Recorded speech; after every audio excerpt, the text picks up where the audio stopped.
All right, so here we are. I'm late. I'm sorry. Thank you so much for holding the room. I appreciate it. How are you today? I'm not bad, I suppose, and yourself? I am so excited. So many new and fascinating projects, and even the interruptions today have been entertaining and informative. This was slipped under our door at the YMCA. It's written by one of our fellow residents. The reason that when you looked over it, you didn't really understand it is that it has the illusion, due to its wonderful formatting, of seeming coherent, but in fact it's not. No, it's not. There are these elliptical sentences that don't really include certain information that would make things understandable to a general reader. Basically, he's designated himself the CEO and treasurer of the YMCA's Tenant Association. He is going to file a legal motion to have residents pay him rent instead of the Y, for him to give to the Y. He also suggests building news, tenants' rights, and the creation of upcoming events with additional resources, such as even more addiction services, because why not? Anyway, I did not like what I read. I was appalled by its unctuousness. It's not legal, you can't do that. Legally, you can do anything. Whether or not you'll succeed is another thing. So I want to read to you my response. Well, the carrying the rent for, I don't think that's legal.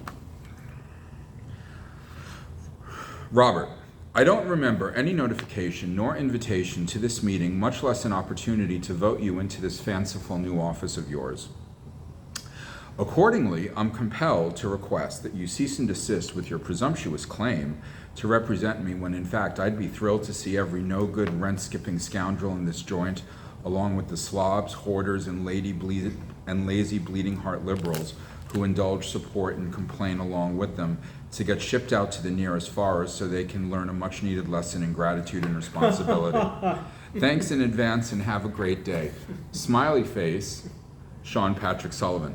So to his credit, he wrote me a reply very quickly, and it basically says stuff like, if we secure a treasury, we'll be able to become a not-profit organization. We're going to have meetings. We hope that you'll join us. So I replied again, and I'll read it to you, and then we'll move forward with this exciting episode of the SPS podcast, now exclusively on Rumble. Robert, thanks for your quick, adorably proletarian reply. Unfortunately, it seems to me that agitating on behalf of tenant rights makes even less ontological sense than pretending that Palestinians deserve statehood. Although I'd welcome electrical upgrades or a common kitchenette, the vast majority of problems at this residence are caused by residents themselves, equipped, as so many of them are, with a toxic delusional sense of victimhood, entitlement, and worst of all, unearned leisure. If you really want to improve your neighbor's quality of life, I suggest that you inspire and encourage them to stop treating this place like an early retirement home for the chronically reckless and unlovable. This place was founded on the glorious principles of muscular Christianity, and while this fact seems to have been forgotten by everyone except the village people, it's nonetheless worth surrendering to the benefit, utility, and power that comes with the introduction of humility, discipline, responsibility, and the development of one's own body, mind, and spirit. By contrast, the needy, demanding, gimme, gimme, gimme attitude revealed in your memo threatens to infect our already less than motivated population with even more erroneous evidence that they're somehow owed something, despite accepting little to no accountability for the state of their unshowered, alcoholic, cannabis-drenched lives. Of course, I suppose it's possible that I've missed something. Have any residents been prevented from accessing the gargantuan amount of free food, on-site medical care, and/or municipally subsidized gym memberships made available to others? Have any of our neighbors been deprived of complimentary appliances, furnishings, items of clothing, and other necessities forked out by the front desk with a vigor and generosity that would make a Ukrainian war refugee weep with gratitude? If so, please let me know. I'll be there to support you and them with bells on. However, Barring such circumstances, I refuse to lend my support to any initiative shielding the residents of this building from confronting the cold, hard reality of their situation, which is to say that somehow or another, they screwed up their lives, or they wouldn't be living here, and if they don't like it, they can hit the gym, write down some goals, clip their overgrown, fungus-encrusted toenails, and get the hell out. I love it. That's what I've done. That's why I won't be here forever. I wish the same for you. The question is, why don't you wish the same for yourself? I question the ability to someone even hold a meeting with more than 3 people that would show up, A, who would understand that fucking letter, and B, who would sign off on it. Because none of those Who, people... my letter or his? No, his. And I'm saying, how many people would be able to understand it, show up, agree on it, give me a break? It is ridiculous. So anyway, I thought you'd appreciate that living in the That was building great. with me You know as what? you do. It wasn't that... Who was it? Do you know the guy? Yes. I'm not going to say it on camera. Yeah, I think I know who it is. One of these busybody, ultra-liberal types, huh? And then to top it all off, Randall, the That presupposes people will go along with it. You can't just say, I'm going to represent you. You can't just say that. who knows? I mean, if everyone says, here's my rent and I'm going to give it to you and it's cash, Well, maybe. That's one thing, okay? I think what we have not discussed yet, which is very important, is that the fentanyl that he sells is of a much lower quality than that of our neighbor on the 5th floor. So, fuck him. Yeah, well, like I said, in order to do things like that, you have to have consensus. And then you have to also abide by the laws that we do have. And that's ridiculous. Because they've treated me nothing but productively and positively. And also, he mentioned something about not going after people for non-payment of rent. And the whole thing is, if you live in that building and you have a problem paying rent, there are programs to get paid up. So why is that a problem? It's this noxious aura of entitlement that is ruining the world and contributing to the continued downfall of so many of our neighbors, but not us, because we are comedians, we are raconteurs, we are superstars. I'm self-aware to the point of not being self-aware, so I have no problems with where blame should be laid at any given time. I think people need like you said, a hard dose of reality thrown into their face. Maybe they won't be there the rest of their lives. Well, that's the whole thing. That's what I said in my letter. Yeah, I know. They treat it like it's a retirement home. It's not a retirement home. It's somewhere that you're supposed to be. Eating on camera is a brave, creative choice, and I, for one, applaud you. I didn't eat all day. I apologize for my piggish... No. Don't apologize. It adds visual flair to the presentation. Fat guy eating. I didn't eat all day. I had to squirrel my way forward into the world like a child ripped from his mother's loins with forceps. Almost got choked by the fallopian tube. Okay? That's what my day's been like. Oh what my I'm God. saying is I'm like the Christ child. Oh my God. Randy? Yes, sir. So you, this weekend, were so passionate about the comedy show in, how do you pronounce it? Riyadh? Riyadh, sorry, my apologies. And I want to tell you that I've revised my opinion yet again. I'm done with all of them. They're done. You don't want to talk about this? No, I do want to talk Okay. about it too much. So here's what I want to I'm say. done with them. So because the Middle East and North Africa, much to the surprise of many North Americans, has been clamping down on Islamist activity and has been opening up in various interesting ways, I actually was cautiously supportive of this whole thing, because what I said was, if they're willing to have comedy, which is in itself such a dangerous genre, such a dangerous medium, and there goes my Hopes and dreams. No, oh, just that too. sorry. Da-da-da. So, and if there are no limitations nor restrictions on what can be said, then why not take the money and run and enjoy yourself while you're at it? The food's probably amazing. But then I found out that there were restrictions, and that there was government, and that there was that there were restrictions, and that just all of the messiness that you so kindly brought to my attention. And then I was like, well, this seems kind of ridiculous. And a lot of the comedians who justified their presence, not great. But you want to know something? Sunday night I found out about Jessica Kirkson, the case of Jessica Kirkson. Ah, yes. Now, Jessica Kirkson asked first of all, she was an Orthodox Jew and is still Jewish, though not Orthodox. And and the organizers knew this, and not only was that okay with them, but they also gave her permission to talk about her own lesbianism and gay stuff in general. And she did her act, and by her own account, she received tons of feedback from people in the audience who never thought in a million years that anyone in that country would be allowed to get up on stage and say those things. And then when the whole thing was over, it wasn't the gays in the Middle East who complained, but rather her gay fan base in the United States. And she apologized. Now, I don't think that she should have apologized. I actually think perhaps more than anyone else,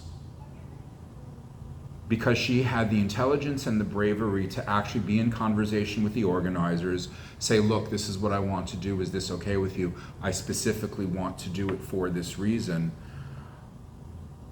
I'm now of two minds. For a lot of the people, not so great. Her asking for an exception, her saying the stuff that she said, I congratulate her, I applaud her, I wish she had never apologized, and I don't think she owes anyone any sort of explanation. Well, that's fine, and that's good. If that's, do you agree? Or? Of course. If I don't know about the case, but if she was actually able to express herself and do what she wanted to do, then yes, I agree wholeheartedly that and if she's good with herself and she's okay doing comedy for a nation that sanctified 9/11, no problem. Oh, did I say that? Sorry. I can't go there. I've read too much. I think the problem is a lot of these comics who are intuitively brilliant people are very naive and stupid about the ways of the world. And I don't think that they understand that they're basically the product of a PR push. That Saudi Arabia is trying to paint themselves as some kind of reformer nation. And then I'm not saying it's impossibility, especially with what you just said, but I don't like the sentence, we're trying. We're in the process of certain reform. You can still be thrown in jail. You can still be killed, beaten in the streets, albeit it's probably not as much as it was in the past.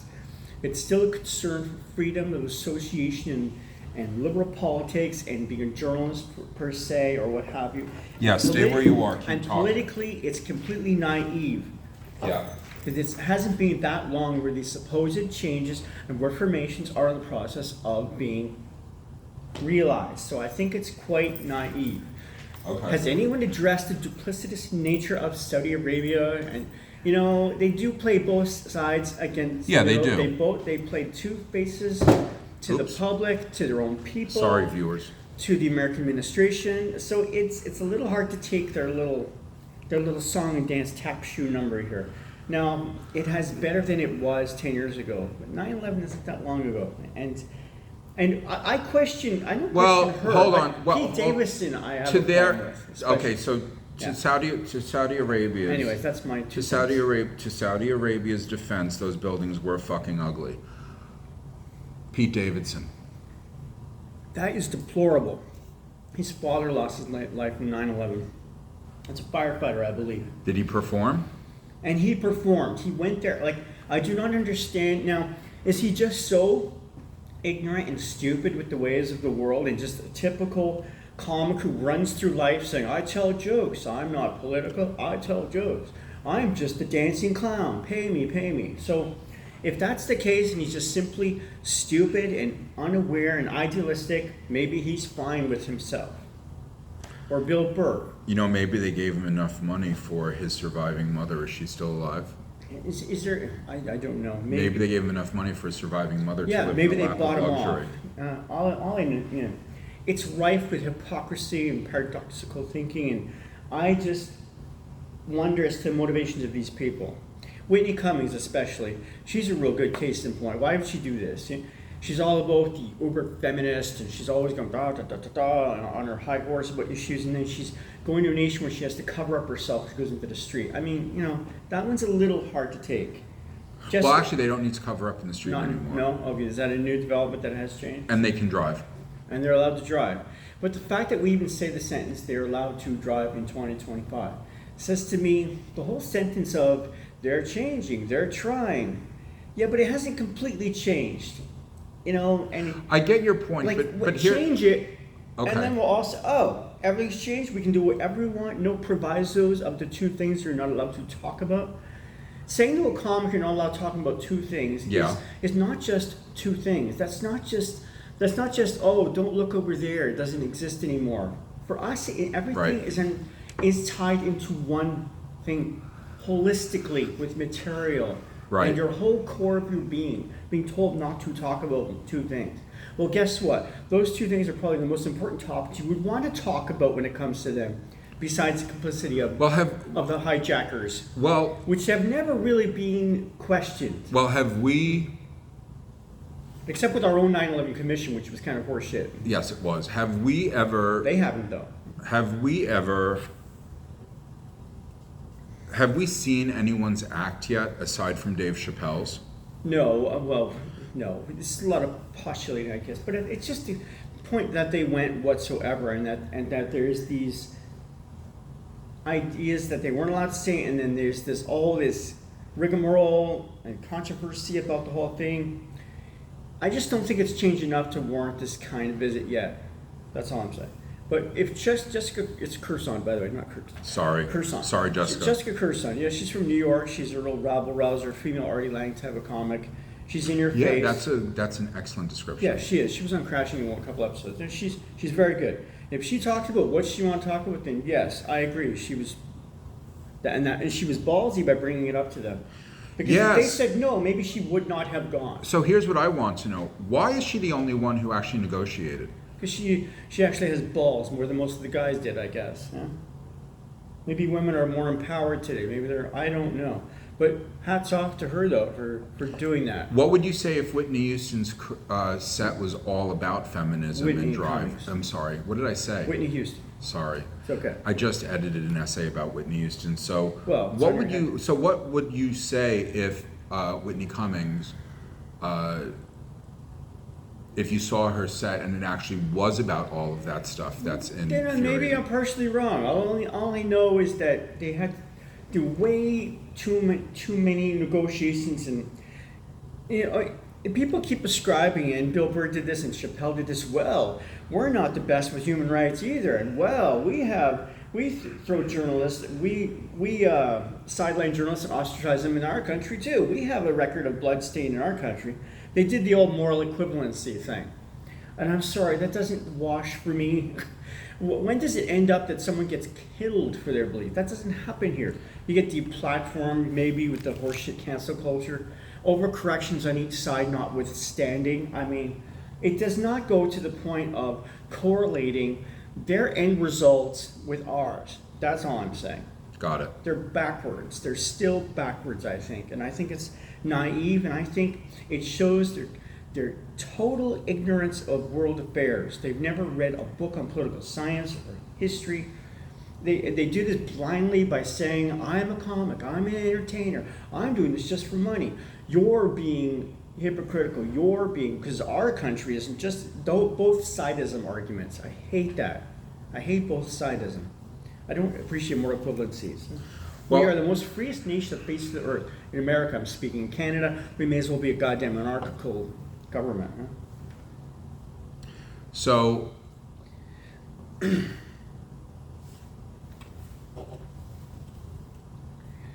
awkward pause, notwithstanding. Sorry.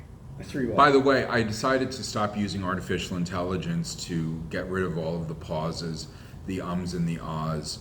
I was looking back at episodes while transferring them from one platform to another, and I realized that it really does lose a lot of its authenticity and spirit when it's over processed. Good. So Good. Yeah. Anyway, what else To you. What else did we decide that we were going to talk about today? We use our hernia operations. So my hernia operation That we both was had. astounding. Really?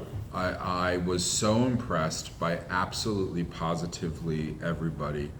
Brand Hospital was amazing. My doctors were amazing. My poor nurse Oh my God, my poor nurse. He was so attentive, so charming, so gracious, and and I said, your accent is gorgeous. Where are you from?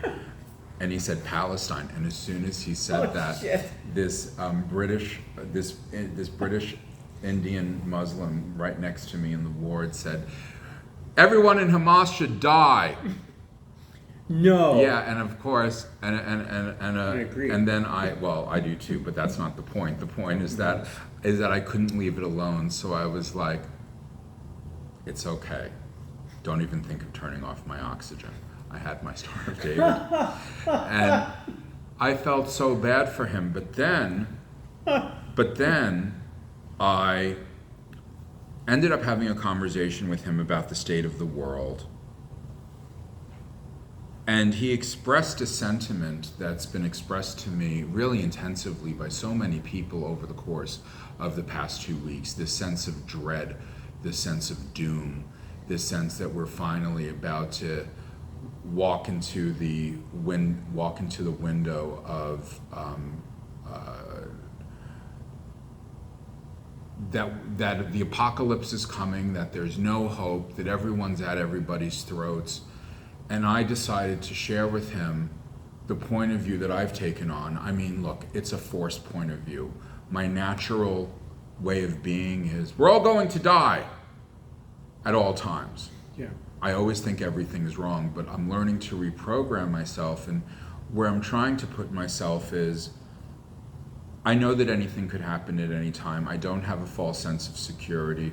I'm grateful for my homelessness and craziness because I've kind of seen beyond the illusion.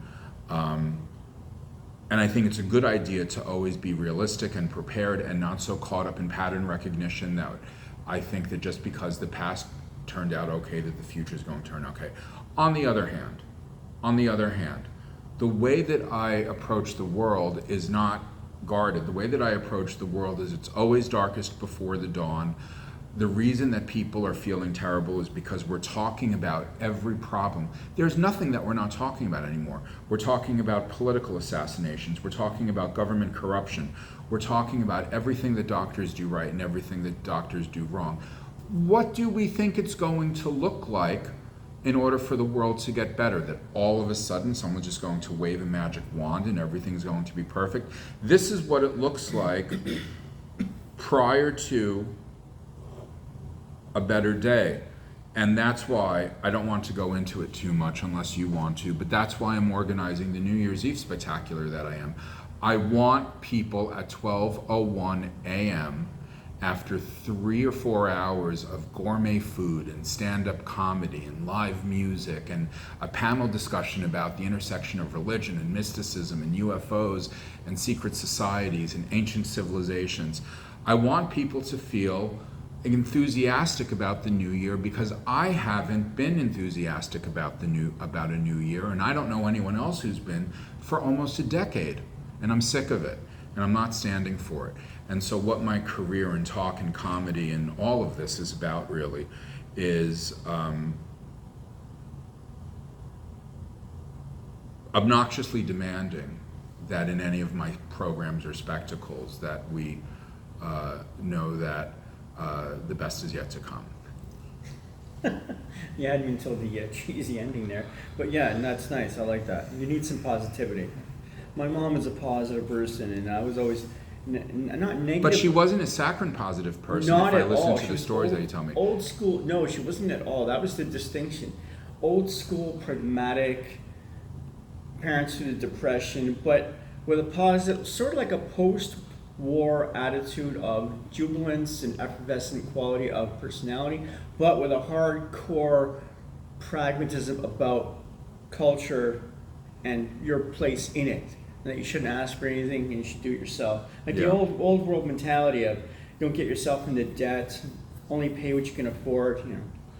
Yeah, What a concept. you know, I sometimes, rarely, but sometimes, I think about the state that I'm in and I wish that I had more or better. But then I think to myself, I don't owe anyone anything. I have zero debt.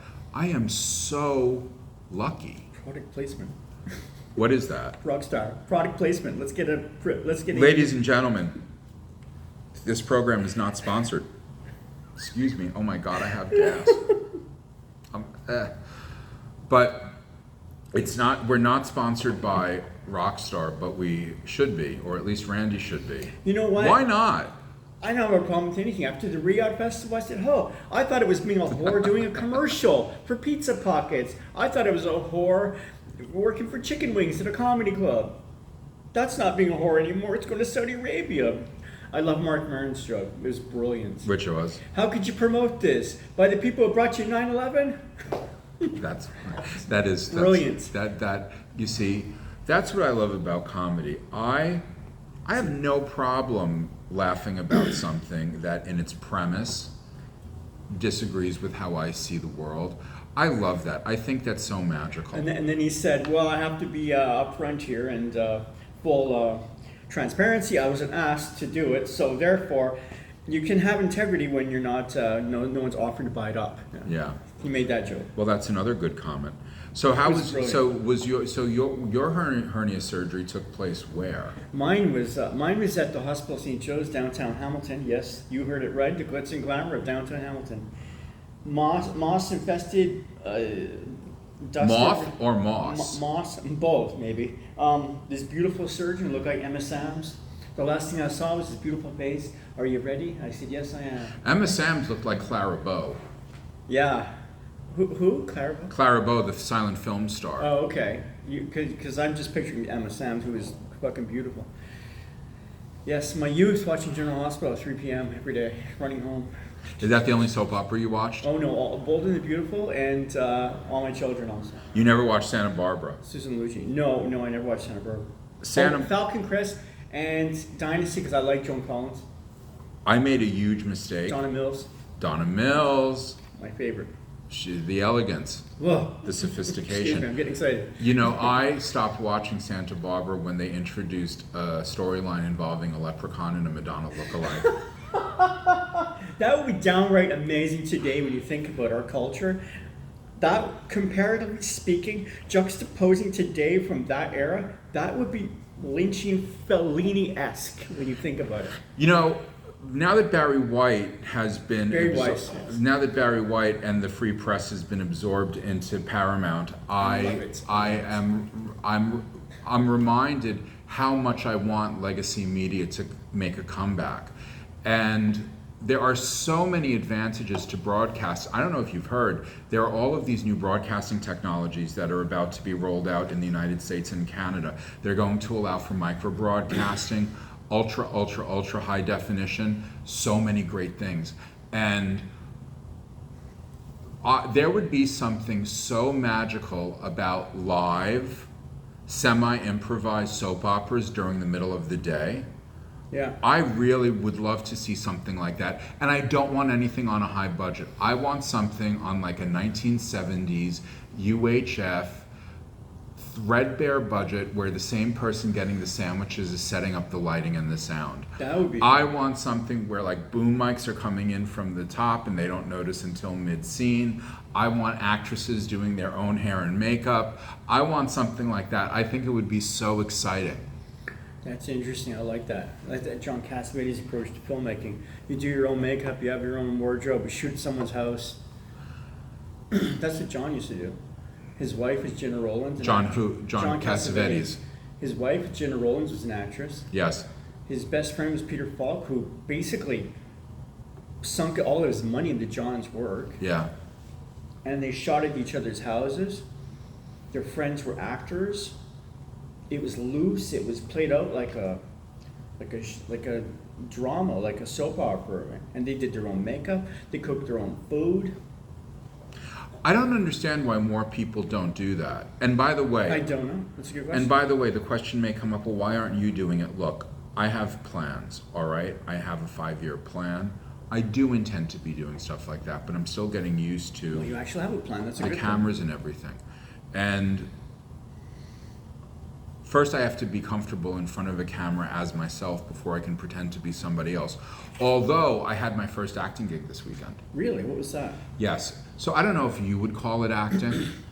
Was there a script involved? Yeah, Okay. but I had to improvise. You had to emote So emotionally and there were these, dramatically? yeah. So there were these, It's acting. so there were these students in a healthcare, in a segment of the healthcare industry. I'm not allowed to say which, Okay. but basically it was their practical exam day, and there were 20 of us in a medical center, and we were each in our own rooms, and each one of us had a different scenario. Like one person had a brain tumor, and one person had a golf injury, and all of these things, and we had to rotate and just basically portray the same exact person dispensing the same exact information. Right. That's acting. And while a third party, someone who already was accomplished in that field, was making notes and grading them. Yeah, that's acting. So Commercials, it was, whatever. I was shocked how easy it was. You thought it was easy. I thought it was so easy. That's good. But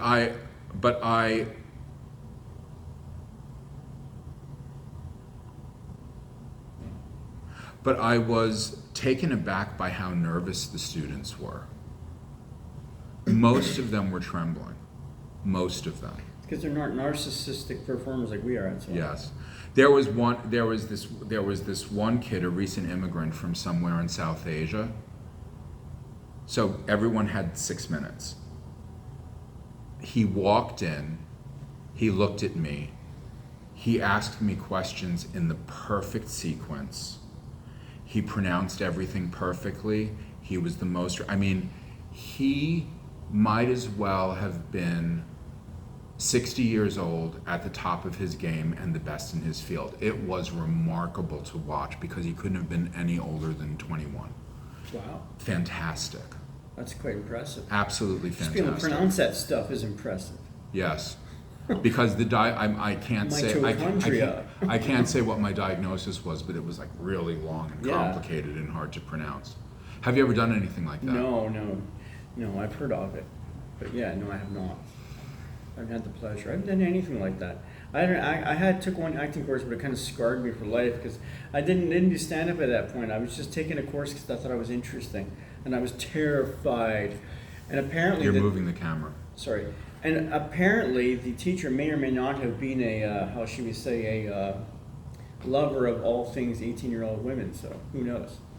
Come over this way a bit. You know, Come over this he way may a bit. have been a slight purveyor of under the 21 crowd.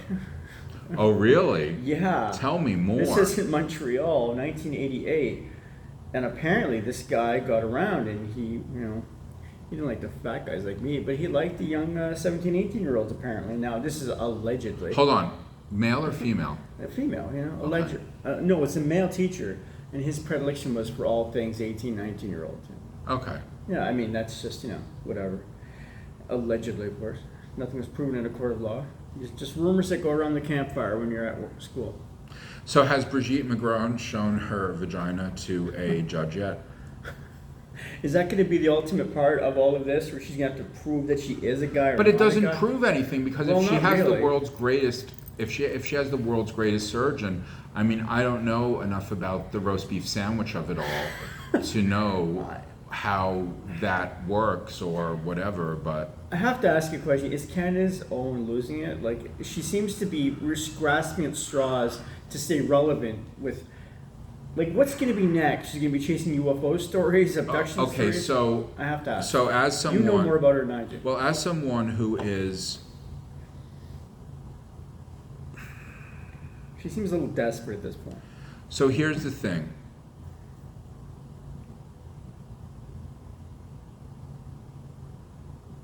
If I operated on a knee-jerk basis, I would have a big problem with her. Stop moving the camera. I moved the camera. Yeah. I moved me.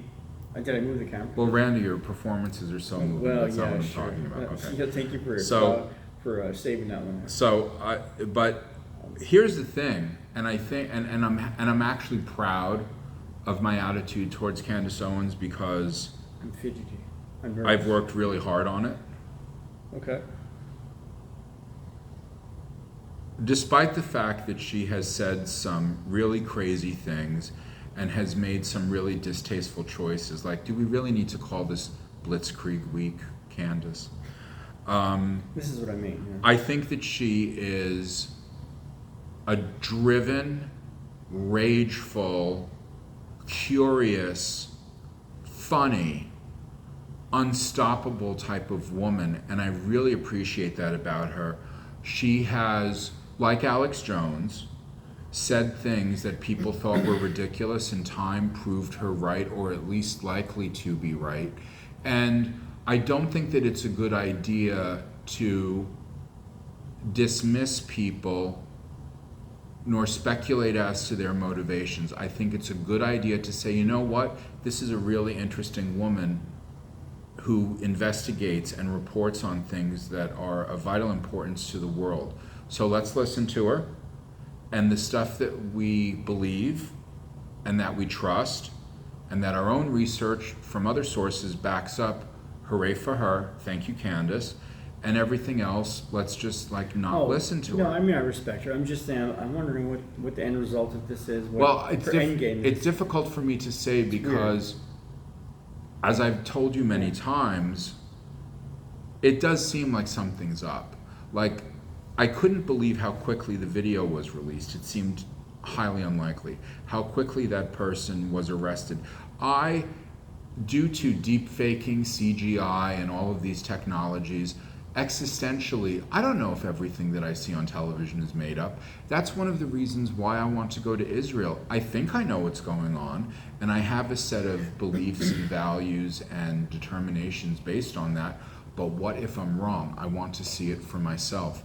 So, that is a what I think goal. I like that. Yeah, that's good. Yeah. Most people don't have that. Everyone experiences everything through secondary, through screens, through. They don't even read anything anymore. It was bad enough at one time where you said, "Am I reading something that's correct? Am I reading something that has been edited, has been researched?" And we never even had that concern that as much until. Well, there's always the possibility that the media came there's about. always the possibility that these photography and videography manipulating technologies have existed longer than we've been told. And I will tell you that when I was hallucinatory and living on the streets, I once had a mystical revelation. It may have been given to me by Madonna. Please don't make fun of me, but we were in conversation, and she said that deep faking technology has been with us for as long as we've had television, and that one of the reasons why television was adopted so quickly was to facilitate mass programming. Now, I don't believe that this conversation with Madonna literally happened. I believe that it was a mystical download that took a form that would be palatable, understandable, and captivating to me. And of course it came in the form of Madonna because she really knows how to manipulate her own image. I was going to say because it resonates with you more than say if the John Paul II came down. Yeah. Yes. It would make more resonance for you through Madonna. That makes perfect sense. Yeah. So that's the imagistic thing as well. I will speculate. I think Candace might be bipolar. And I'm not saying that to dismiss her. No. Because my experience is that when people are manic or hypomanic, that they can have these wild intuitions. Oh, I love it. I'm just saying, she's a little off. Yeah. She's going a little further afield than maybe, she should be. My observation is that some of the perceptions that are often experienced by people in manic and hypomanic states that are dismissed as delusional are not delusional at all. They're actually important and valuable and true, but they're true the way that dreams are true. There's a certain amount of dream analysis, of symbol analysis that needs to go on in terms of the revelation. I also think it's a bit peculiar that she said that she would shut up if she was asked to shut up by Charlie's wife, and Charlie's wife hasn't asked her to shut up yet. Yeah, well, it's pretty sad state of affairs when the conservative Christians have way more respect for free speech than the liberal intelligentsia has. So that's interesting, isn't it? Tell me more. No, I'm saying back in our day in the '80s, you had the asshole of the century, Donald Williman, the Center. What was it called? Center for American Family, something like that. Blah blah blah. A conservative asshole who judged all media as through a prism of Christianity, and if you weren't abiding by that, they would go after you, like the PMRC horse shit with Tipper Gore. I remember that so clearly in the 90s with the records label sticker thing. These lyrics will not be suitable for your young people and all that nonsense. Tipper Gore's wife. Yeah. Well, I don't have a problem. I mean, Al Gore's wife, Tipper Gore. I don't have a problem with that. I don't have a problem with labeling things as being not for children. It was quite confrontational back in the 90s. Eminem stuff. Do you like Crack D'Amico? Who's that? You haven't heard Crack D'Amico? No. The hip hop dude who does these wicked rhymes, raps, and he's taking shots at everything and everybody. He did a whole thing on Bill Burr being a sellout comic, and he took a shot at Rogan. He takes a shot at Tim Dillon. Tim Dillon loves him. Crack D'Amico is a rapper. Please send me a link. But does he also do comedy, or is he just Instagram reels? He's doing comedy within his raps. And they're confrontational. They're Eminem-esque from the 90s, but they're very political and cultural as well. He does one on Chris D'Elia called Predator, okay? It's fantastic. They're in your face, the language. You would think this guy's coming out of the 90s. They're really good. And they're on YouTube, and they haven't been taken off. So that's very strange. Because he uses every red flag that you would think they would censor, deplatform you in a second with the language. So speaking of predators, a former contestant on Project Runway has come forward, most importantly, in an interview with Megyn Kelly. When I believe Chris D'Elia is innocent just for the camera. Stating that in her experience, even though she was intermittently tortured by Harvey Weinstein, whose company produced Project Runway, right? That Harvey Weinstein was a breeze to deal with compared to the insufferable coke-addled Andy Cohen. You've mentioned this before. Well, Andy Cohen. Yeah, Andy Cohen is Exhibit A as to why gays should never be allowed to adopt kids. I thought Andy Cohen was one of Joan's best friends, Joan Rivers' best friends back in the day, in the 90s. I don't remember that. And he worked with her on Project Runway. Not Project Runway, Fashion Police, I believe. I'm guessing here, but I think... Andy Cohen was involved in Fashion Police? I thought he was of that inner circle with Melissa. You know, working with Joan. Someone doesn't mean being friends with someone. Well, no, but they seem particularly close, especially... I could be wrong about this, but I think he was in on that. There was a very handsome young man, a fashion stylist from L.A., who was always right next to Joan on Fashion Police, and his face was very similar to Andy's. Okay, maybe I got the wrong last name. His name was, he was Greek. Okay. I don't know what ever happened to him. He was a very, very handsome young man. We've got to establish that for the notes on the podcast so we get it right, but I'll send it to you after. Okay. I like to be I don't want to be that old guy. Hey, what's that reference? It starts with an M, but I forgot. I don't want to be that guy, so I'll send it to you after. Okay. So we know exactly what we're referring to. What else is on your mind today? I watched a great old film that we talked about already, so forgive me. I'm sort of just a minor minute update as to the previous episode of great films from the 90s. Yeah. Sean Penn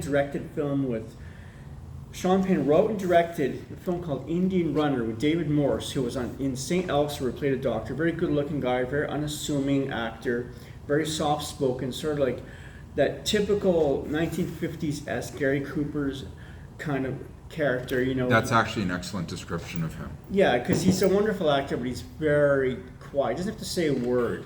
Right. He's one of those actors who emotes a lot with his face and his eyes. And he plays brothers with the great Viggo Mortensen, who plays a rabble-rouser, roustabout kind of guy who can't sit still culturally, specifically within his whole character and being, and he always has to get in trouble. And his brother always has to try and save him because his brother's older and he's a cop in this little small town.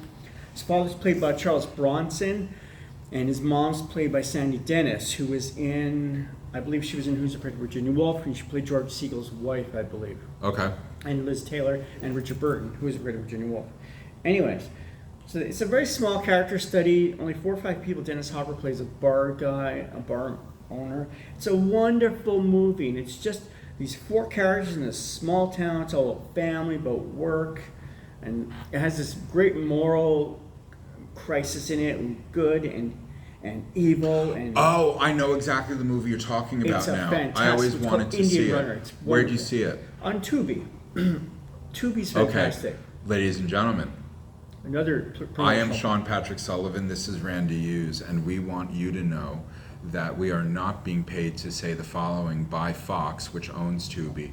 But if you're not using Tubi, oh my God, you should be. It's fantastic. It's fantastic. Indian There's Run. so much more stuff on Tubi that's worth watching Oh my than God. Netflix. You know, it's incredible. By the way, I canceled my Netflix Netflix subscription. sucks compared to Tubi. I'm Well, you know sorry. what's going on with Netflix now? No, but Elon Musk was taking a real savage shot at them, wasn't he? I do not want to I love pay it. $10 a month for the privilege of having access to cartoons intended for 7-year-olds with trans grooming nonsense in them. No, Tubi's fantastic, and it's free. So you tolerate bad cutting with commercials because they don't know when to cut properly. But you know what? It's The fantastic. technology is going to improve with that. They'll figure But that the out. content, I mean, I'm sorry. I've watched so many great movies on that channel. So I love it. Thank you, Tubi. I'll promote it any day. I'll wear a t-shirt. When Tubi first launched, it was such a joke, but Really? that catalog is gigantic now. All these gems from the 90s and the 80s and 70s, 60s, whatever. Guess what Tubi just started? Guess what Tubi just added to its library? What? The revolutionary 1980s animated series for young adults, Gem and the Holograms. I did not know. I don't know what that is, but So I Gem and the didn't know that Holograms. either. So in the 80s, there were these fashion designers who revolutionized the world of illustration just when many people thought that due to photography, illustration was going to die. I'm talking about Antonio Lopez and Patrick Nagel and others and others of that sort. It took that illustrative style and applied it to a story about two dueling bands, a dance pop band and a dance punk band, Wow. good and evil, all girls, No kidding. and they were like in like military industrial secrets and secret identities and all sorts of schemes, and it was almost like it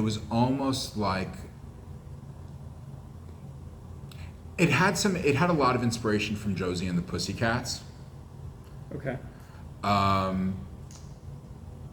But it was so over the top, and you know, with illustration, you can achieve Right. effects that you can't achieve with cinematography. Okay. And You can also go further too. yeah, you can, Dramatically and speaking, so comedically speaking. and so the videos, because they would break out. There was a new single embedded in every single episode, which was Oh. which was the episodes weren't even that long. And it just went so far in terms of expanding my imagination and what you Wow. could, because you know, when I watched as a teenager, I was one of those rare boys who watched it. But you know, I thought to myself, well, how might this translate in a print layout that I might do, or how might this translate into a photo shoot that I might do? It really was a consciousness expander because it was so colorful and so dynamic that it was almost a psychedelic experience for me to watch.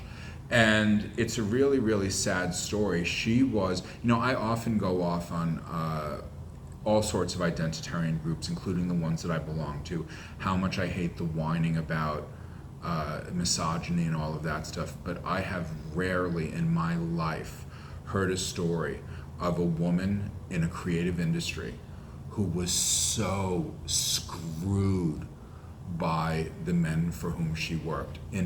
Like, she has no rights to the character, she gets no royalties, they do whatever they want with the characters. Like, she was, I mean, I wonder where were her lawyers in all of this. I suppose that's the question I would love to ask her if I ever interviewed her, but I don't view that as a superficial Saturday morning cartoon. I really do think that I think that in terms of psychedelic art and the introduction of fairly decent pop music into Saturday morning cartoons, I think it was a great achievement in the late 20th century. Well, it seems all those great works of art for children have so much to offer adults as well. So Yes. it seems the best ones, like the Wild Thing, Where the Wild Things Are, I think it's called. I don't know anything about it. Tell me. That one by what's his face? I can't remember the name of it now. We'll have to add that also as a reference to the podcast, so people know exactly what we're referring to. It's this great Are you work talking of- about the show? It's this great work of art that was made into a Silver movie, and James Gandolfini played the character of this of this gigantic entity, not monster, this bear like. It was an action / fantasy, but it was in real time, and it had characters, and it wasn't animated. Yeah. Okay, it was live Where action. the Wild Things Are, I think it's called. I don't remember the author's name because I'm not into all that stuff. Was it Shel Silverstein? No. It was. Oh my God! Maurice Sendak? Yes, I think yes. I think that's it. Maurice Sendak. We'll have it in the notes for the podcast, so we'll establish exactly what we're referring to. Okay.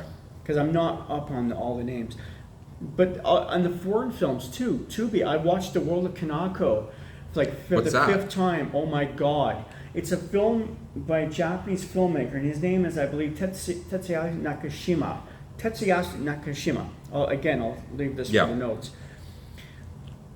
A cop, a detective who used to be, he was a bad cop, I guess, or he had a nervous breakdown. He's hunting for his missing daughter, who turns out to be not the wayward, missing, virginal kind of innocent entity, but she's like running a gang, and she's pimping out her high school friends to bang older guys. I mean, it's insane. Only a Japanese can get away with this in a film. It's fantastic. Wow. But it's obviously influenced by American media, because he's got these soulful 70s-esque rock pop songs with a car chase, and you're going, what in what world does this exist together? Only if someone's influenced by American media through his own filmmaking style vis-a-vis his own country. So it's quite interesting. The world of Kanako, yeah. You know, a lot of great art's coming from Japan. From South Korea, from Japan, yeah. You know, Japanese culture is amazing. Don't you think it's interesting, Grant? Don't you think it's interesting rich. what a culture can achieve when it doesn't allow migrants in? Yeah, when they have strong borders and they don't see it as xenophobia. Yeah, that's the problem. That open border means, if you want to close the border and you have a concern about immigration, you're immediately called xenophobic. You know, I don't have a problem with open borders if there's a total I. abolishment of the welfare state.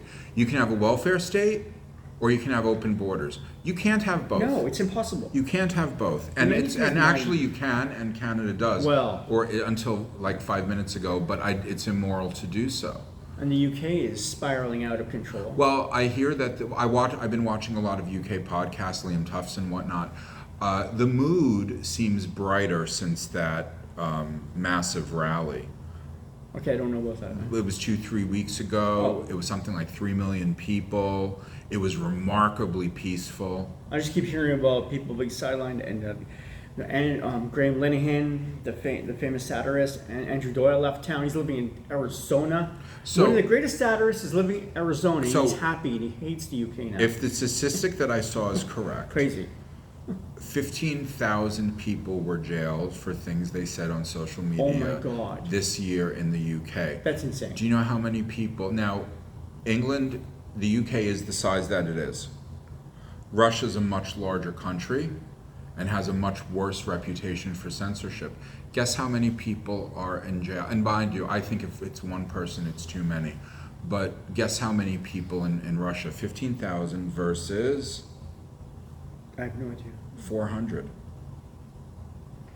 That's pretty sad. Guess how many it is in the United States, Randy? Yeah, well, that goes along to the original argument with the Riyadh thing. You can use your moral equivalencies all you want. At the end of the day, you don't get thrown in jail for talking shit. I do believe that people get poisoned and killed in other ways for saying what they say. Yes, because maybe. Because I grew up with Cubans. Okay, I grew up with people from all over Central America, and my best friend was from El Salvador when that country was a real mess, and none of them had any problems reconciling their reality to the fact that people get bumped off all the time. Maybe. But there's a difference between being bumped off by someone versus there being a government policy of imprisoning people. Yeah, They're exactly. And you things. can kick them out 3 years later if you're not happy with them. Then the overcorrections will go haywire on each side of the fence all the time. So can we talk about, very quickly, we don't have to talk much. You don't want to miss your thing that you prepared either on the universal consciousness. No, I don't. That's but, up to you. But I kind of wanted to end on that one. Okay, good. So very quickly, can we please talk very quickly about Azalea Banks, simply because I'm impressed by her, and I want to tell you why. You have to talk about more. I don't know essentially what you showed me. A response would be She's would be fantastic. more than welcome. She's interesting. So first of all, in the world of music,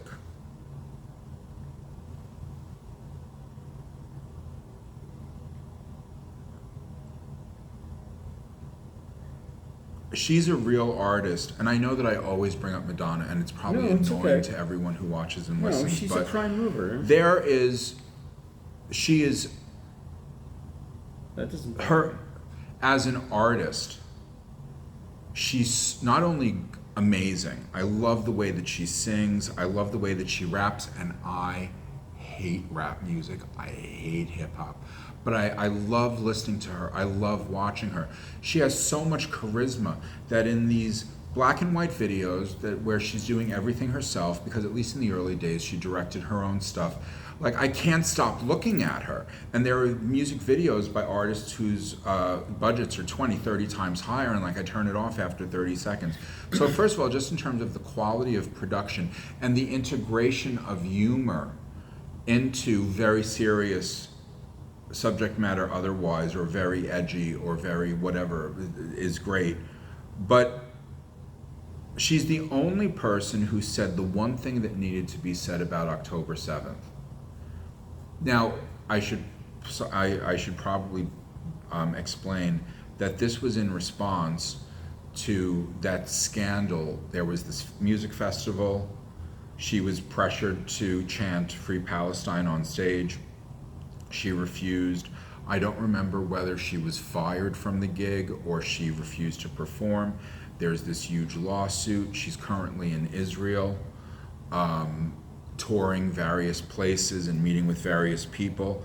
And she has spoken so openly and so bravely with zero concern for her career.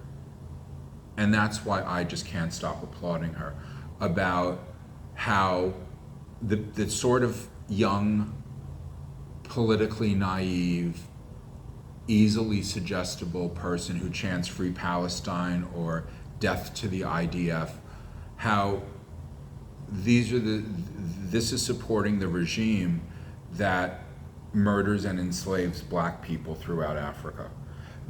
But that's not the most important thing. The most important thing that she said is, how is it that I'm the only person who understands that when you bomb, rape, decapitate, and all of these things at a music festival, that it's an attack on the music industry, that it's an attack on the right of young people to feel safe and free and connected when they're bonded by the live music that they're listening to. That was a point that transcended Israel versus Palestine, Jews versus Muslims. It really, and I never thought of it that way myself, and I'm actually ashamed of and embarrassed that I hadn't come to that realization sooner. But October 7th was an assault on art and music and people coming together to see performance. Right. And I just think I just think that she's the absolute best, and I am very, I don't know what the word is. It's not honored. Satisfied? Maybe. Yeah, she's great. I like her. No, I feel good. she's had a lot of rough patches in terms of allegedly her mental health, certainly in the way that people have treated her and responded to her, not understanding her sense of irony, nor people without the stomach to handle her candor, because she's very, very candid. Mm-hmm. I am so glad that Israel and Jews all over the world, not all of them, because we're a heterogeneous group, we don't all think the same, but I am so glad that there's finally a global community of people giving this woman the respect that she deserves. And you know what's funny? When I've been reading Israeli articles about her, and something that I don't like in the gay press or in the black press or in any of these communities when the celebration of someone is simply for the things that they do for that community. The articles that I've been reading have talked about that a little, stating the obvious like I just did, but really going on and on and on about her art. I'm not used to seeing it. It's interesting. That's a good thing. Huh? It's interesting. It's a change, that's for sure. It's interesting that the journalists in Israel seem to get that this is a real artist, an important artist, and that her point of view is not virtue signaling, because up until now she's done nothing but suffer for it. This is like a natural outgrowth of who she is as an artist. That's interesting. Anyway, I in a world where there's so much bad news, to see someone so brave, so vocal, so original in their critique is rewarding, and it's even more rewarding to see someone appreciate it. Yeah. No, it reminds me of, it's not the same instance or anything, but in the sense of someone doing something interesting and provocative, and so in the media, in the storm of the media with Barry Weiss taking over for CBS Yeah, let's News. talk about that. Oh my God, I fucking What do you love think? that. What do you think? I love it. I mean, she got ousted with New York Times, and she was constantly being attacked and censored and shunned, and she said she'd get emails, she would get company emails making fun of her, people would shun her in the office. Then she got ousted and she took off, went to Substack, made a success there, did a 360 back into legacy media, and now she's in charge of the news. Oh my God. Randy, thank you. Fantastic. Randy, thank you so much, because this is exactly where I wanted to go. I love Barry Weiss. I kind of forgot where I was before.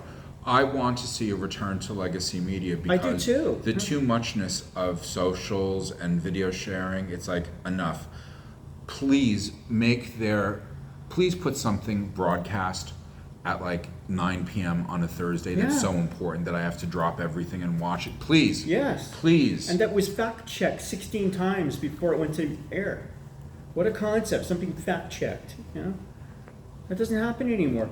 And everyone can write under the rubric of saying, well, you know. Why is everyone so upset that she got this position? Is it all because she was is it all jealousy? She was enemy combatant number one 7 years ago, when it was at the height of the Me Too but the height of the social justice movement. She was enemy number one. And she made a success at a Substack, and she comported herself with dignity and assertiveness. And then she came, and then I don't know who hired her back, but they wanted more accountability. And plus, obviously, it's a pragmatic decision too to bring her back in, with the landscape changing in the sense of embracing conservative, not conservative, but you know what I mean, not woke agenda, a little more center right. Okay, two things. First of all, her politics are so incredibly uncontroversial to me, and she reminds me of Walter Cronkite and Mike Wallace and the people that I remember being on CBS as an American child. Right, all those people, Mike Wallace. The second thing is, I love it. She's a real opportunist, and I don't think that's a bad thing. I think that when bad things happen to you, you could complain about it. Or you could say, okay, so what does this open up for me? If that door closed, which one's open? She hunkered down and came out fighting. Yeah. Do you think that, well, there's something very Jewish about her opportunism, because that is a very, very Jewish trait. I don't like it when Jews whine and moan and complain, because what I love about being Jewish is, fuck you, I'll figure something else out. I love that about the Jewish people. And do you think that there is like a whisper, an under the surface resentment of her brilliant opportunism and hard work? I would say so. Anti-Semitic. Yeah, I would say so too. And the fact and just the bare facts of that they lost in the end run, because everything runs in 4-year election cycles, right? In North America. So but also the overcorrections. But here's what I don't understand. Why isn't, in Italy has lots of problems, but you know what Italy does not have a problem with? Newspapers. They still have 1 million political parties. Yeah. There's like there's no illusion in Italy of nonpartisan news, okay? This paper is funded by this party, this paper is funded by this party, so on and so forth, right? And I remember that my Italian teacher in high school said to me, never trust anyone in the news media. Take an hour a day to read 5 newspapers with different points of view. That's probably a wise thing to read a lot. And he taught us because he didn't just teach language, he taught the Italian attitude towards media and art. Oh. And he said, the Italian way is, you don't trust anything 100% unless every single newspaper in town reports the same exact fact. Everything else is suspect, and you have to figure that out for yourself through conversations and arguments with your friends at breakfast, at lunch, at dinner.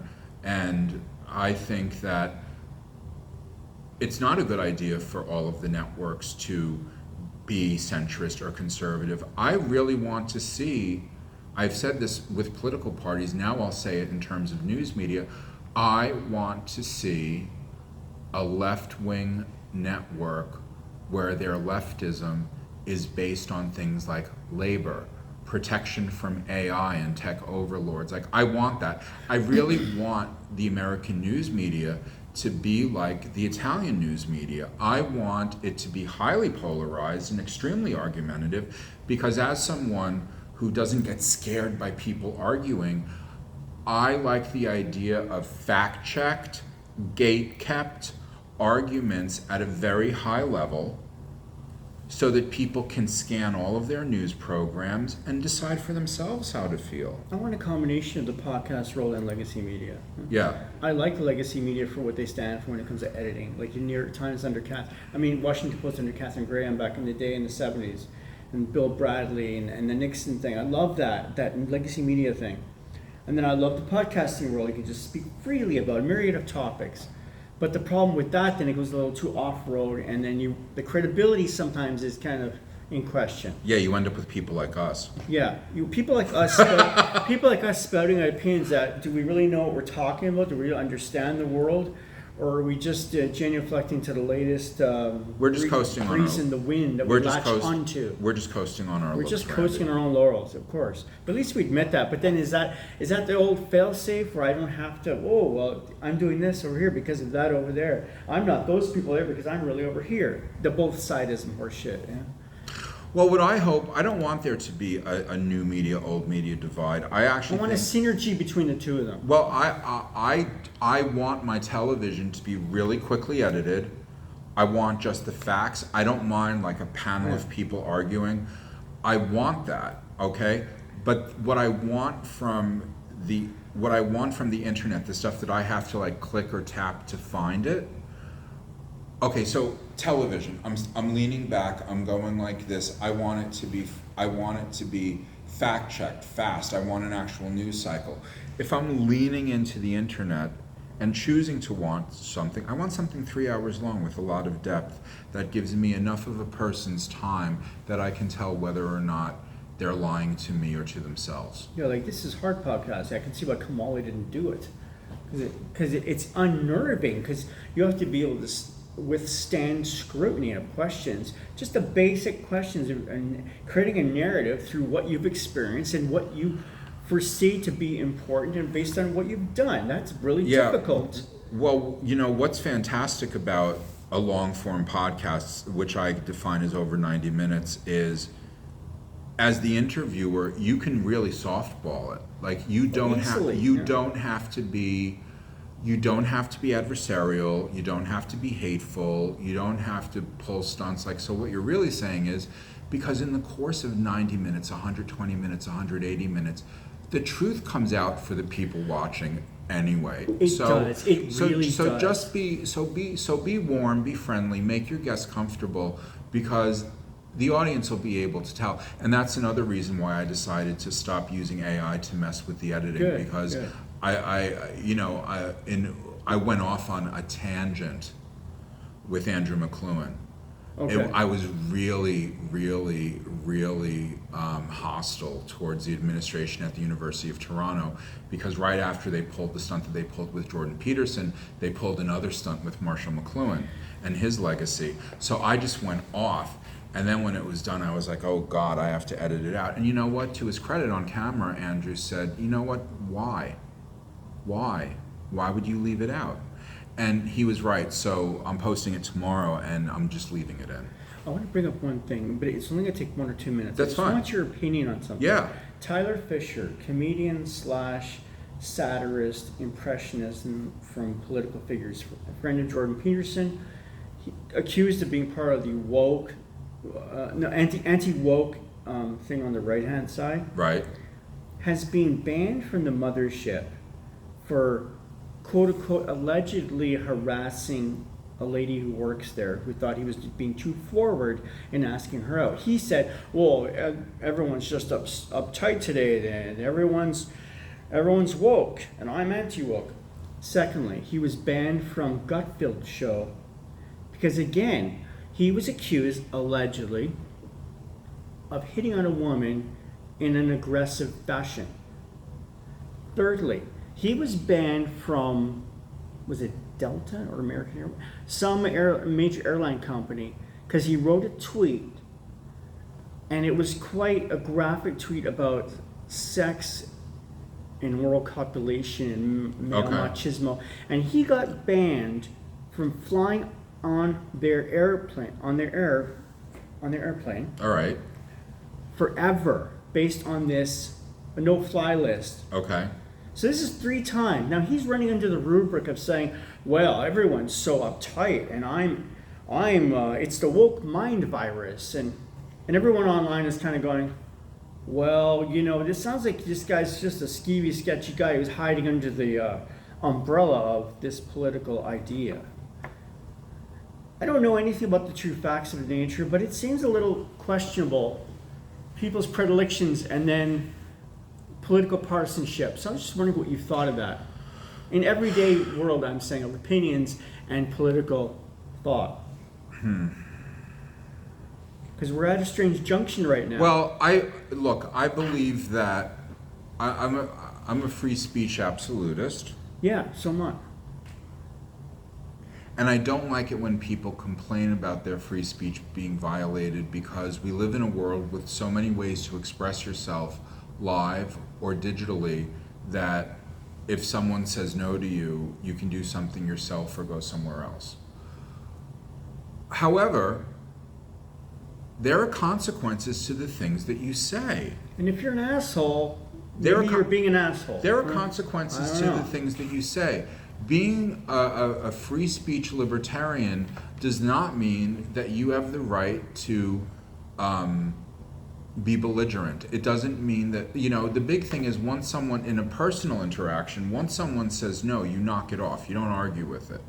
And in this particular case, not knowing about it, what I would say is, go ahead, be however you want, say whatever you want, but privately owned businesses aren't obligated to, nor is it in their best interest to, put up with it. I did a very, very dangerous set last week on Yom Kippur that invoked the stabbing at the synagogue in England. It was in a church. I didn't know the politics, the ethnicities, or the religions of the people there, because it wasn't a religious event. That was just the venue.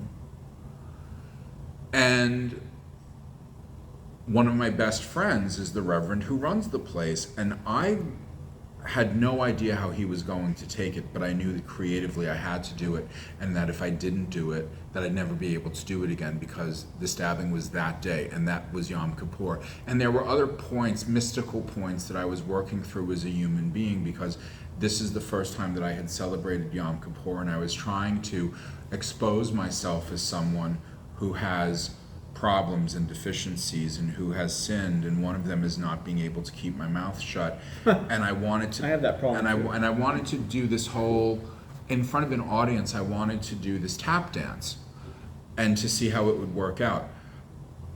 I'm honored, delighted, and humbled to reveal that someone in the audience, a much older man, very old, 80s, said that it reminded him of Lenny Bruce. And I am. Wow, where was this? It was at Laidlaw. Oh, after you left. okay, that After was you very left. good. And I wasn't expecting that. It was very good. And I also didn't know when I got up there and said that the Reverend, who typically, like, nothing makes him upset, like, he is so zen, Yeah. right? I didn't know that the past 2 weeks of news about violence at churches and synagogues throughout the world had started to get to him, and that the stabbing that morning put him in a really bad mood. And it's the first time I've ever seen him in a bad mood. Oh. Because he was not making eye contact with me or talking to me beforehand, and I was like, I don't know if he's busy or if he doesn't want to, like, but, and apparently saying this stuff in his church, taking the responsibility off of his shoulders from figuring out what to say, because, like, he was wrestling with how to deal with the whole Charlie Kirk thing that Sunday when he won, because he knew he had to mention it in the sermon, but he didn't know how to mention it. He wasn't sure whether he should state his name. He did it brilliantly, but anyway, look, I'm not trying to pat myself on the back. What I'm trying to say, No, it was very good. What I'm trying to say is, I did what I did, and I knew that it might have resulted in me not being welcome there anymore. And if that's what had happened, I would have blamed myself for it. I wouldn't have argued, and I would have moved on. So I don't know if that answers your question. No, it's just very interesting to me because it feels like this guy is, in my opinion, hiding under the auspices of a political movement and not owning up to his relationship with the way he talks to people, or interacts with people. And I think it's just that basic and that simple sometimes. Well, you know, the thing is with comedians, drugs, especially cocaine, always is a possibility. And when I see all the stories that I've heard about comedians acting badly in the past, I always wonder, are there pharmaceutical, psychiatric drugs being abused? Or is there cocaine or alcohol in the mix? I always wonder. That's true. I also wonder about that whole Crystalia thing, all those 18-year-old bros. I assume they were all 18. All hitting on him, and he's a good-looking guy, and he's very animated, and he's a rock star on stage, and he's a great comic, and he's just full of persona, and he's full of animal magnetism, and they all want to be with him, and he probably had his way with a lot of them, and I think some of them were just jilted. And But I'm just failing couldn't take being. to failing to understand why any of us should care. Well, I'm You know, saying, why is it what- brought up as an issue? What I'm really interested in, is what happens to the women like Mira Sorvino and Annabella Sciorra. Oh, God. Look, here's the thing. Yeah. Here's the thing. I listened to Candace Owens' series on Harvey Weinstein. For the most part, I believe her, and I don't think that Harvey Weinstein should have been found guilty in those particular cases.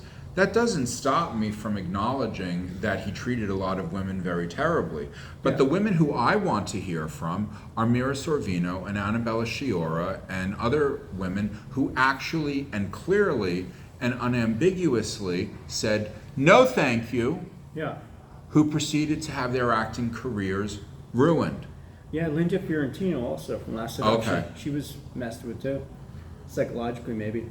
Look at the great Maureen O'Hara back in the day. She laid a claim in front of her. You're not going to mess with me. And she was sidelined from the industry. She wrote this famous letter about it. Yeah, so I mean, this is not a new thing, but it was worse back in the old studio cattle call days where you were part of a corporation. You were a product. You worked a lot though, and you worked on great movies with great directors. You were a product in a factory. It just happened to be a nice, glitzy, glamorous one. Well, I've been told that my stand in this area is unyielding and harsh. That people who suffer traumas lose their ability to speak up, but spiritually, I believe that things come into one's life for a reason. And if you're not comfortable with the sex that you're having with someone and you continue to write them letters asking for more, Yeah. financially, sexually, and otherwise, if what you signal with your mouth and with your body and with your behavior Right. is that you like it, that's a spiritual lesson that you need to learn, because it will destroy you. It will absolutely destroy you in every area of your life. Oh, what about? And so is it unrealistic to ask people Is it unrealistic and is it harsh to ask people who have been put in very uncomfortable, compromising positions to say something regardless of how hard it is? Yeah, it is. But you want to know something? If you don't, your life is over. Speaking of compromising horrible positions people were put under, what about Diddy's sentence? What did you think of that? 4 years and 2 months. 1 year served time is going to do about 3 years probably. Good behavior, probably a year and a half, 2 years. For what he was charged for, it's fine. I don't Yeah, think that no, what I'm he same was, here. Yeah. I don't think that what he was charged for even begins to scratch the surface of what he did. Yeah. I've said numerous times that in the past I worked for someone who was by the way, this woman was, I really regret that the 2 or 3 times that I worked for this woman, I was always a train wreck. She never really got the best of me. Uh-huh. I don't know if I'm ever going to live that down. But she was the most glamorous, talented, beautiful, funny. I mean, this woman that I worked for when I was in my 20s and 30s was one of the greatest designers and creators I'd ever met in any discipline to this day.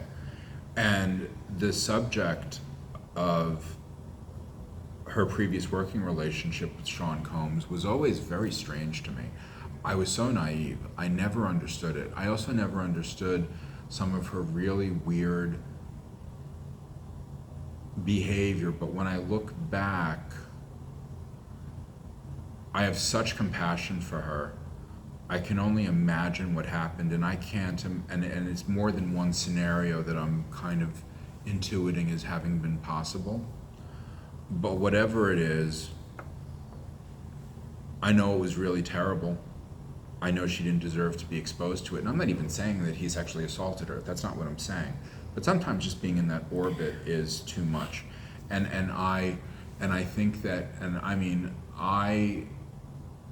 do I know for sure? No. But I am always going to suspect that he was the Jeffrey Epstein of hip hop. I really loved the judge in this case, Abramanian, I think his name was. I loved with the way he spoke. Why? What did he say? He wasn't vengeful, vindictive. He says, "This looks tough right now in your life, but you will learn a lot of things if you open yourself up to that possibility. And when you are away, you will think of these things." He was like, gave this wonderful speech when he was sentencing him. And I'm wondering though, where does personal responsibility end, and where does an opportunistic, salacious, criminalistic kind of guy like Combs, in the sense of what he did, where does that begin and end with responsibility of a person like Casey Ventura? Because the judge said she was under his spell kind of thing. She relied on him for a job. And he abused that position and threatened her and had her on drugs. But at what point is she personally not or responsible for her actions being under this thumb? Can you ascribe that, say, if she worked for Apple and she had a bad boss? So, like, where do you see an analogous kind of... Wow, that's a good question. It's fascinating because if you were at another regular job, people might have listened to you sooner, say, than the entertainment industry. Is the entertainment industry more rapacious than, say, the corporate sector? See, I don't know. Like, when she first met him, was she poor as a church mouse with a mother who needed an expensive cancer treatment that she couldn't? I mean, like, I really know nothing about. And she had to live under this I really know thumb nothing of this about guy this who was like a woman. Svengali for her. So, I need to know more to be able to say. I need to know more to be able to say for sure. No, I just mean in the sense of personal responsibility, in the sense of working for somebody, and they have control over your life. At what point? But do they have control? I mean, This is the question I'm saying. That's the whole thing. That's the question. And was that more of a accusation because it's the entertainment industry as opposed to corporate sector where everything will be under the guidelines of HR, and there's not really that in the, like, you know, if you're working for Streisand, you got to clean her bathtub, you got to listen to her ranting and raving. But if she's not physically abusing it, it's mental abuse, It's like people who worked for Ellen, same thing. At what point are you guilty of just being not able to say screw you and leave? And is she really this bad? Now, she didn't do the sexual crimes that he did, but she was a bitch. So you just leave your job. Well, but should she be fired and ostracized, I'm saying, because of it, like Ellen, you know? Well, you know, Randy, the thing is, It's fascinating. just because you're a victim doesn't mean that you have good morals. No, it's interesting. And- That's why he got that sentence, I believe. And things can happen to you.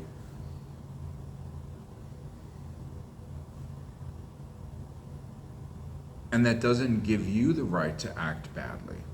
Yeah, like at what point do you not just sit back and go, gee, I'm being treated like shit. I'm on drugs. I'm under this guy's thumb. Maybe I should just leave. Go work at Burger King. Like, so I mean, at what point is there an onus on you to act a certain way? Well, you know, Tina Turner put it very well in response to questions as Ike to why Turner, she didn't yes. leave Ike sooner. She That's said, an interesting well, you know, example. as a Buddhist, she said, I had a lesson to learn. I wasn't learning it. And then she said, the moment I learned it, I left. There's a good. Maybe she's a little stronger stuff. I think that, She forgave him too. well, yeah, because that's the power move. That's the ultimate fuck you. And then her success, which overshadowed him to the point of him being a footnote in her career, as opposed to the reverse at the time, of her being a Yes. backup singer to his career. Because he did get a little short shrift in the media. He was a brilliant arranger, musical director, guitar player. No, I think everyone. I think that when we were in our 20s, Power shifted.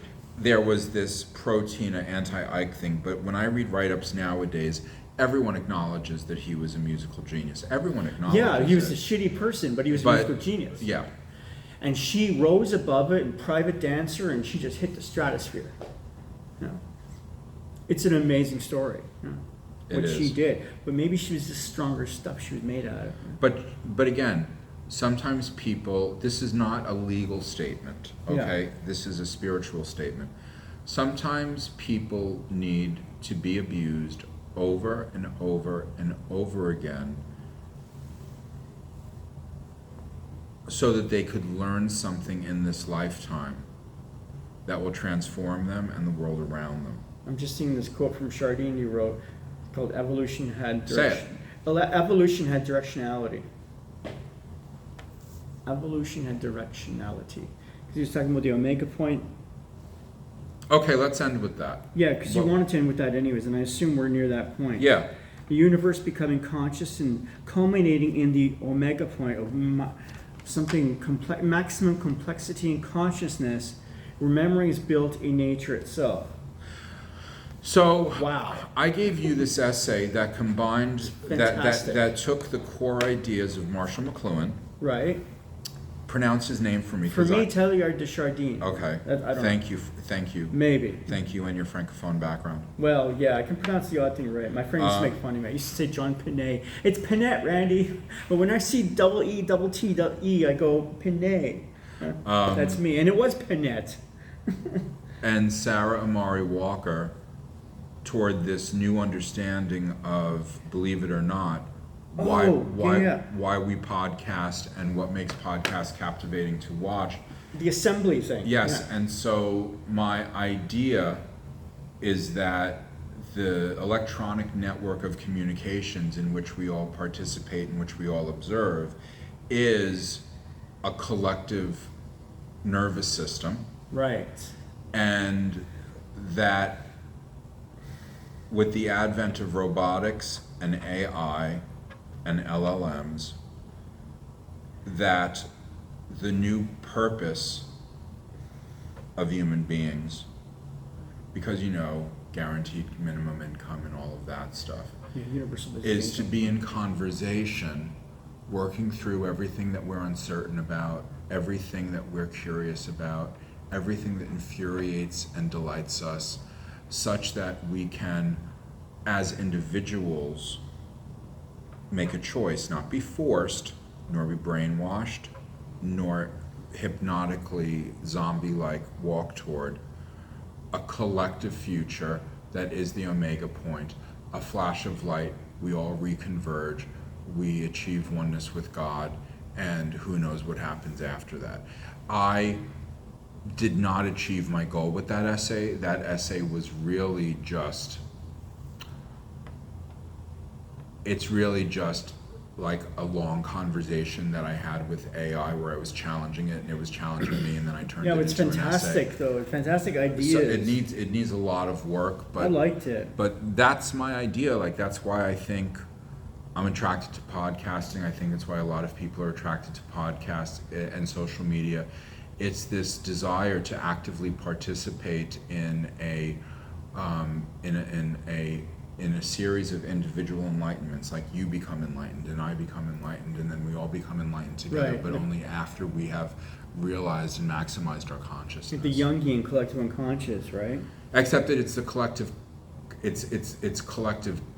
I always Conscious. struggle with that, when to say collective unconscious and when to say collective conscious. But anyway, that's the point I'm trying to make. I was So, thinking of the synchronicity thing. did you like the essay? I loved it. Yeah, it was amazing. I wrote down notes about the Jung thing too. Memory is built in nature itself, relational, connective, and evolving, and building complexity. The signal and the communion of and the collective assembly of understanding. I really like that because I read some Jung, the anima and the animus, and Jung is like these brilliant, beautiful psychological stories of like the old what's the Hansel and Gretel? What was the writer of all The that? Brothers Grimm. The Brothers Grimm. Thank you. The Brothers Grimm. Those beautiful stories, mythological stories, that are the basic precepts of those stories that were made up, but they're obviously deeper and richer characters Yes. of our collective unconscious, and how dreams are fully realized in day-to-day, where day-to-day life is actually a fruition, I mean, end result of, I guess that's fruition, of our dream state, right? They're sort of interlinked, aren't they? Yep.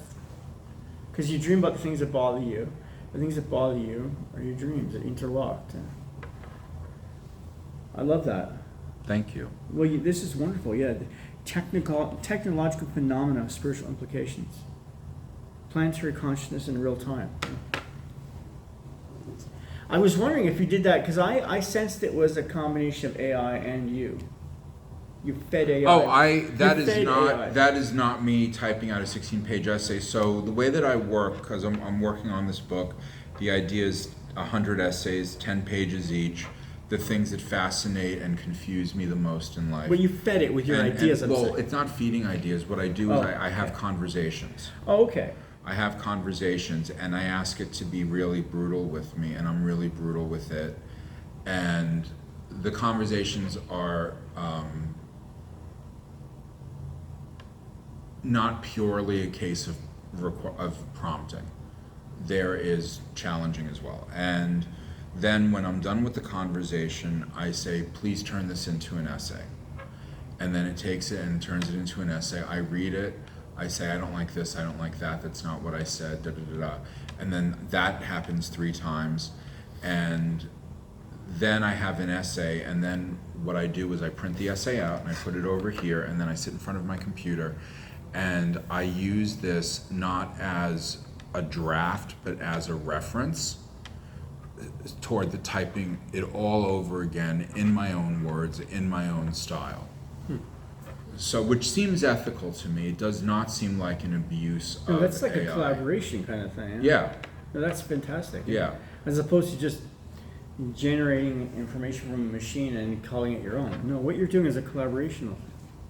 That's So, different. and when I publish this book, I intend to explain in the introduction my process. Anyway. Can I tell you something hilarious? Yes, and then we have to go because I think that there's somebody else waiting. When I was doing my stand-up act I went on stage last Wednesday night in St. Catharines in front of 7 or 8 people. They're all mostly comics. And I was doing a bit about how I'm starting to question God and I'm becoming agnostic, but I couldn't pronounce the word agnostic.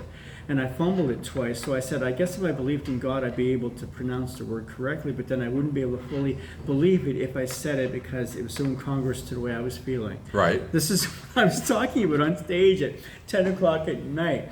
And I said, well, this town, it was the home of Paul Bernardo, okay, the serial killer who raped and sodomized his girlfriend slash wife's sister and killed him in this Lynchian little town of Yes. Blue Velvet, so, Right. which I thought was kind of strange and unsettling all at the same time. Everyone watching, hi, how are you? Hi, how are you? And then someone's raping somebody in a basement. So I was making a joke about belief, and is this the cornerstone of belief, that you have to have faith? And then maybe I said, is it possible that God could intervene in daily affairs? Oh, I don't know, maybe that's wrong, stop doing it, slap someone so they stop killing or raping somebody. So I was talking about belief and faith. I was just wondering what you thought about belief and faith. Okay. And intercession, and because the age-old argument, the Karamazov argument in the Brothers Karamazov, well, if God really did exist, how come he doesn't stop all the evil shit that happens to little children, as an example? I don't believe in that God. And I think that belief in general is overrated. You see, in order for us to function in this world healthfully, we have to have an understanding of the cosmos and our place in it. And we can't do that without deciding to go with a certain story. There's lots of stories to choose from. We could even come up with our own. But in the absence of access to the infinite, ultimate knowledge of what truly is, we're stuck with picking a story and going with it. I don't think of that as faith, and I don't think of that as belief. I think of that as a provisional trust. And it's useful to know that it's a provisional trust, because when we don't remember that, we tend to become rigid, and we also tend to be traumatized when bad things happen to us. In my own life, I do not think of God as someone or something to believe in, but rather as something that is like a force of it's a universal principle, like gravity or light or color or magnetism, and it is not something to. And I always say, God is not something to believe in. God is something to use. If God is not relevant to the conversation or the life or the moment that you're having, then don't factor God into the equation. For me personally, it's hard to conceptualize and handle life without an understanding of this universal principle of comedy and design and truth, which is kind of how I see it. So It's fascinating. anyway, Randy, this has been amazing. Let's pose so we Always can have a good is. thumbnail. With you looking at me disapprovingly. No, I'm just laughing because you're always on in performance mode, but at the same time philosophical. So it's a wonderful combination. Randy, this has been such an honor to spend this time thank with you. you It's and your always an energy honor drink. to have this and many your ideas cookie. have to go through my brain, ricocheting around for a week. I always am thankful because it's not working anywhere else unless I ask it to, or it's asked of me at these sessions. So Well, this is only the beginning. I Say thank you. goodbye. Goodbye. Bye, everybody. Well.